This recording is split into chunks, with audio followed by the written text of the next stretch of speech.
Mayapur ISKCON মন্দিরের কিছু অজানা তথ্য। ১. মায়াপুর আসলে প্রাচীন নবদ্বীপের অংশ।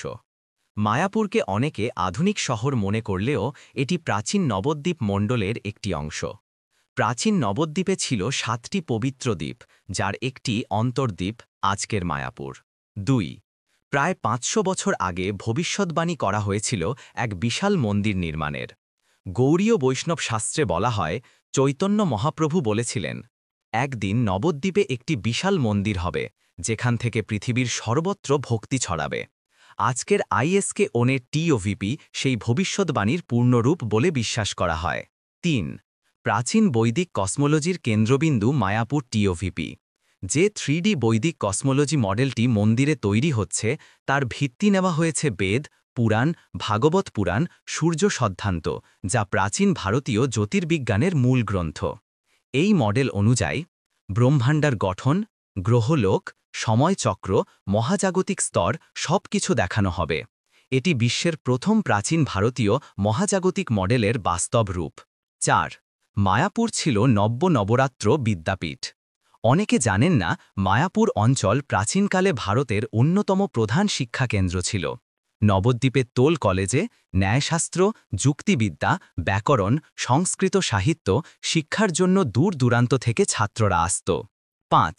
চৈতন্য মহাপ্রভুর জন্মস্থান পুরাণে উল্লেখ।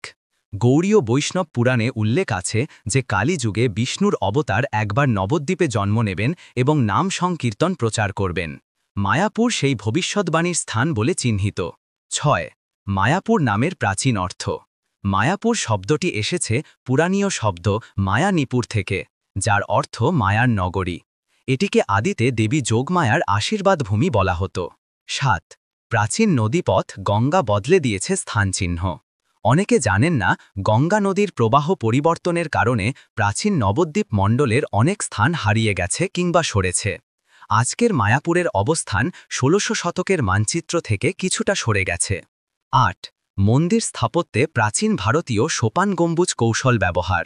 টিওভিপির বিশাল গম্বুজ নির্মাণে ব্যবহার করা হয়েছে প্রাচীন ভারতীয় সোপান গম্বুজ প্রযুক্তি, যা মূলত গৌড় সাম্রাজ্যের মন্দির, দক্ষিণ ভারতের গম্বুজ, ওড়িশার বৈদিক শাস্ত্র থেকে অনুপ্রাণিত। ৯. নবদ্বীপকে অপূর্ব নবদ্বীপ বলতেন বৈষ্ণব সাধুরা। পুরনো বৈষ্ণব গ্রন্থে বলা হয়, নবদ্বীপে একই সাথে থাকে ৯ আধ্যাত্মিক দ্বীপ, যা বৈদিক নবরূপা শক্তির প্রতীক। মায়াপুর সেই ৯ দ্বীপের কেন্দ্রবিন্দু। ১০. প্রাচীন বৈদিক সঙ্গীত ও নৃত্যের কেন্দ্র ছিল নবদ্বীপ। চৈতন্য মহাপ্রভুর সময় নবদ্বীপে কীর্তন, পাখাওয়াজ, মৃদঙ্গ, করতাল এই সব বৈদিক সঙ্গীতের প্রধান কেন্দ্র ছিল।